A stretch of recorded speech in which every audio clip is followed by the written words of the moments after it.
14페이지 제가 읽겠습니다. 7장에서는 이사갈 지파의 후손들을 기록하며 모두 다 용감한 장사들이라고 소개합니다. 이어서 베냐민의 자손들과 납달리의 자손들, 므낫세의 자손들, 에브라임과 아셀의 자손들을 연이어 기록하고 있습니다. 8장에서는 베냐민 지파의 후손들을 보다 상세하게 기술하고 있습니다. 베냐민의 후손 가운데 여이엘이라는 사람은 기브온 지방의 틀을 잡고 살게 되었고, 그 자손 중에서 이스라엘의 첫 임금인 사울이 태어나게 됩니다. 계속 족보가 나옵니다. 아주 족보가 계속되는데요. 족보는 오늘까지 주로 나오고, 이제 내일부터는 인명이 나오긴 하지만 이제는 다윗 중심으로 기술되면서 나오기 때문에 좀 다릅니다. 발음하시느라고 아주 수고를 많이 하셨습니다. 7장에 나오는 그 지파의 족보들은 북이스라엘에 속한 족보입니다. 그러니까 우리가 아는 대로 이제 야곱의 아들이 12아들인데 그 중에서 이제 12지파가 한 나라 이스라엘이 되었는데, 이스라엘로 내려오다가 초대 왕이 사울이고, 그 다음이 다윗이고, 그 다음이 솔로몬이고, 그렇게 쭉 내려오다가 두 나라로 분열이 되지 않습니까? 북이스라엘 10지파가 분열돼서 나갔죠, 여로보암이. 그리고 남유다가 이제 2지파가 됩니다. 그러니까 이 10지파로 나간 북이스라엘과 남쪽으로 남은 남유다, 이제 이렇게 나누어졌는데, 북이스라엘에 속한 지파들의 족보가 오늘 나옵니다. 그래서 7장 1절에 보면 이사갈, 그 다음에 베냐민, 납달리, 므낫세, 에브라임, 아셀, 이 6지파의 족보가 나오고, 8장에는 베냐민 지파의 족보가 따로 나오고 있습니다. 자, 오늘 본문의 7장 한번 보시면 1절에 이사갈의 아들들을 소개하면서 2절 돌라의 아들들은 우시와 르바야와 유리엘과 야메와 입삼과 스무엘이니 다 그의 아버지 돌라의 집 우두머리라. 대대로 용사이더니 다윗 때 이르러는 그 수요가 22,600명이었더라. 이사갈의 후손들 중에 대단한 용사들이 아주 많았다. 22,600명. 4절 말씀에 가보면 우시의 아들들을 소개하는데, 자, 7장 4절 함께 한번 읽어보죠. 시작. 그들과 함께 있는 자는 그 계보와 종족대로 능히 출전할 만한 군대가 36,000명이니 이는 그 처자가 많기 때문이며. 아멘. 5절에도 보면 이사갈의 모든 종족은 다 용감한 장사라. 그 전체를 계수하면 87,000명이었더라. 우리가 역대기 말씀을 처음 읽을 때 이렇게 말씀드렸습니다. 바벨론의 포로로 잡혀갔다가 이제 바벨론 포로에서 돌아옵니다. 돌아왔으니까 이제 이 나라를 범죄하지 않고 하나님 앞에 바로 세워야 되는데, 그러기 위해서 제일 훌륭했던 임금 다윗 왕을 중심으로 기술한 것이 이 역대기 상하의 말씀이다, 이렇게 말씀을 드렸습니다. 그럼 바벨론 포로에서 돌아와서 나라를 재건을 하려면 나라가 힘이 있어야 되겠죠. 다윗처럼 하나님을 잘 섬길 뿐 아니라 신앙적인 것도 필요하고 일상적 현실에서도 힘을 키워야 됩니다. 그래야 다시 속국이 되지 않겠죠. 나라가 힘을 키운다 하는 말은 그 당시에 제일 중요한 게 군사력입니다. 그러니까 하나님 앞에 바로 서는 것하고 그 다음에 군사를 키우는 것하고 이 두 가지가 함께 가야 조화롭게 되는 거죠.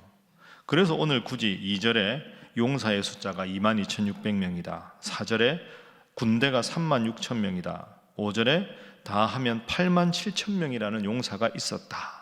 이렇게 이야기하고 있습니다. 그러니까 나라가 부강한 것은 하나님 앞에 예배하는 것도 힘쓰고 주변 나라들이 다시 침범하지 못할 정도로 강력한 힘을 가지는 두 가지가 함께 필요한데, 이 두 가지를 함께 겸해서 나라의 기틀을 다시 세워간다 하는 거죠. 오늘 우리의 삶에 적용하면 어떤 기도 제목이 가능하겠습니까? 첫 번째로 우리가 이렇게 기도하겠습니다. 영육간의 조화로운 삶을 살게 하소서 하는 것입니다. 영육간의 조화로운 삶을 살게 하소서. 하나님 믿는 신앙과 군사력, 물론 하나님 믿는 신앙이 더 중요하지만 두 가지가 다 중요한 겁니다. 사람이 떡으로만 살 것이 아니요 하나님의 입으로 나오는 모든 말씀으로 사는 것이니라. 예수님 친히 말씀하셨습니다. 떡으로만 사는 것이 아니다 하는 말은 떡도 필요하다 하는 거죠. 성경은 떡이 필요 없다고 말하지 않습니다. 예수님께서 하신 설교를 가만히 분석해 보면 제일 많은 주제 중에 하나가 돈입니다. 하나님과 재물을 겸하여 섬기지 못한다. 어리석은 부자 비유. 예수님은 돈에 대해서 말씀을 많이 하셨습니다. 왜 그럴까요? 돈만 중요하다고 생각하는 세태를 비판하기 위해서입니다. 결코 돈이 나쁜 것이라고 성경은 말하지 않습니다. 영적인 삶이 중요한 만큼 육적인 삶이 중요하고, 신앙이 중요한 만큼 일상의 삶이 중요하고, 오늘 군사력을 말하는 이유가 그런 것에 있습니다. 새벽에 오늘 하나님 말씀을 듣고 시작하는 여러분들도 오늘 현실 속에서, 일상 속에서 일상을 거룩하게 삶의 예배자로 일상 속에 잘 조화롭게 살아가는 여러분 모두가 되시기를 주님 이름으로 축복합니다. 자, 두 번째 오늘 본문을 통한 기도 제목은 우상 숭배를 단호히 물리치게 하소서 하는 것입니다. 우상 숭배를 단호히 물리치게 하소서. 더 쉽게 말하면 하나님만 섬기는 삶이 필요하다는 거죠. 오늘 7장에 이제 쭉 북이스라엘에 속한 지파의 이름들이 나오는데, 아마 여러분이 눈치를 채셨는지 모르겠는데 북이스라엘이 12지파 중에 10지파 아닙니까? 그런데 가만히 보면 우리가 들었던 지파인데 없는 지파가 있습니다. 9장 넘어가면 족보가 안 나오거든요. 8장은 베냐민 지파잖아요. 근데 베냐민 지파하고 뭐 이사갈, 베냐민, 에브라임 다 하는데 두 지파가 없습니다. 두 지파가 어느 지파가 없냐 하면 단 지파가 없고 스불론 지파가 없습니다. 단 지파와 스불론 지파도 분명히 과거에는 북이스라엘에 속했던 지파인데 이 지파가 없어요. 족보가 없어요. 망했어요. 왜 망했을까요? 단 지파와 스불론 지파는 하나님을 섬기지 않고 우상을 섬겼습니다. 그래서 이 지파는 아주 세력이 미미해져서 이 족보에 끼어들 만한 세력이 없었다는 겁니다. 여러분, 이게 참 가슴 아프지만 중요한 교훈입니다. 단 지파도 스불론 지파도 하나님을 믿는 야곱의 후손들입니다. 대대로 하나님을 믿어오다가 어느 순간 하나님을 버리고 우상 숭배를 합니다. 우상 숭배를 하다 보니 하나님의 진노를 받아서 거의 미미한 세력이 되어버립니다. 겉으로 보기에는 단 지파와 스불론 지파는 다른 나라 사람들이 보기에는 하나님을 잘 섬기는 이스라엘에 속한 지파입니다. 겉으로는 그렇게 보이지만 속으로는 하나님을 떠난 것이죠. 그래서 지파의 세력이 매우 약화되었습니다. 그런 속담이 있지 않습니까? 경주돌이면 다 옥돌이냐, 남산돌이라야 옥돌이다. 오늘 우리에게 적용하면 예배당에 나온다고 다 하나님을 잘 믿는 사람이냐, 그렇지 않으라 속으로 하나님 중심으로 살아가는 자라야 하나님의 온전한 백성이다 하는 거죠. 야곱의 후손이면 그게 무슨 소용이 있습니까? 우리가 북이스라엘에 속한 지파다, 그 아무 소용 없습니다. 왜? 지금 하나님 섬기지 않아서 하나님보다 다른 것을 더 섬겨서 이렇게 미미한 세력이 되어버렸다는 겁니다. 유명무실하게 된 거죠. 명실상부한 성도가 되어야 하지 않겠습니까? 오직 겉모습만 아니라 속으로도 하나님 잘 섬겨서 비록 인생에서 또는 오늘 이 나라처럼 힘들고 어려울 때가 있더라도 하나님이 다시 회복시키시고 부흥시키시는 정말 하나님 잘 믿는 여러분 모두가 되시기를 주님 이름으로 축복합니다. 마지막 세 번째 기도 제목은 온 성도가 한 마음이 되게 하소서 하는 것입니다. 온 성도가 한 마음이, 여러분 가족으로 말하면 온 가족이 한 마음이, 온 구역원이 한 마음이, 우리 온 찬양대원이 한 마음이, 우리 온 당회가, 우리 온 재직회가 한 마음이 되는 게 필요하다. 자, 8장이 베냐민의 자손의 족보입니다. 8장 1절에 보면 베냐민이 낳은 자는 맏아들 벨라와 둘째 아스벨과 셋째 아하라와 쭉 나옵니다. 포로로 잡혀간 사람 중에서 남유다 사람들도 있었지만 북이스라엘 사람도 있었습니다. 그런데 8장을 보면 한 장 전체가 베냐민 지파입니다. 여러분, 이게 이상하죠? 7장에는 북이스라엘에 속한 지파들을 간단하게만 소개했는데 8장에는 한 장 전체가 베냐민 지파를 소개합니다. 왜 베냐민 지파를 이렇게 자세하게 소개할까? 이유가 있을 거 아닙니까? 그 이유를 자세히 보면 33절 때문입니다. 자, 8장 33절 함께 읽어보겠습니다. 시작. 내일은 기스를 낳고 기스는 사울을 낳고 사울은 요나단과 말기수아와 아비나답과 에스바를 낳았으며. 아멘. 익숙한 이름이 나오죠. 자, 33절에서 제일 중요한 인물이 누굴까요? 사울입니다. 사울. 사울이 이스라엘의 초대 왕입니다. 그렇죠? 사울 왕의 집하기 때문에 한 장 전체를 할애한 겁니다. 여러분, 이게 그런데 쉬운 일이 아닙니다. 사울이 누굽니까? 제가 처음에 말씀드린 대로 이제 바벨론 포로에서 돌아와서 다윗 같은 왕이 되어야 하나님을 잘 섬겨야 이 나라가 부강한다. 그래서 역대기에 보면 다윗이 실수한 내용은 적게 나오고요, 다윗이 잘한 내용을 아주 강조해서 소개합니다. 그게 맞는 거죠. 그래야 잘한 점을 배울 거 아닙니까? 그런 논리로 생각하면 베냐민 지파는 적게 쓰는 게 맞습니다. 왜?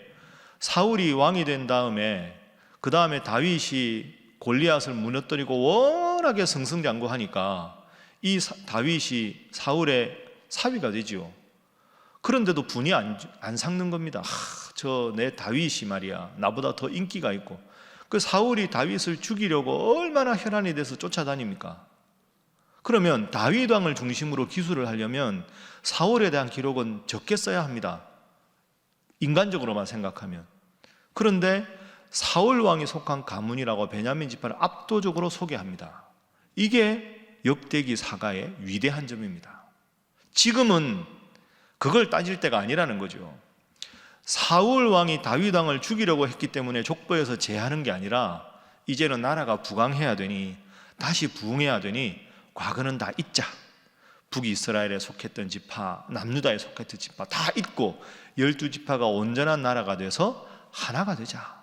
그걸 위해서 사울 왕이 다윗에게 나쁜 짓을 했지만 초대 왕이라는 상징성 때문에 베냐민 지파를 부각시키는 겁니다. 그러면 나라가 하나 될 때 베냐민 지파 사람들은 부담스럽지 않겠습니까? 유다 지파가 중심인데 여기는 남유다고 우리는 베냐민 지파인데 베냐민 지파는 사울 왕을 배출했고 라이벌 관계였으니까 우리는 소외되겠지. 그게 아니라는 거죠. 함께 합시다. 과거는 과거일 뿐입니다. 과거에 그 사울 왕이 잘못한 것이지 후손들인 그대들이 잘못한 게 아니지 않습니까? 이제 우리가 한 마음으로 하나님 앞에서 과거는 잊고 치유하고 한 마음이 됩시다. 그래서 베냐민 지파를 이렇게 자세하게 쓴 겁니다. 여러분, 훌륭하지 않습니까?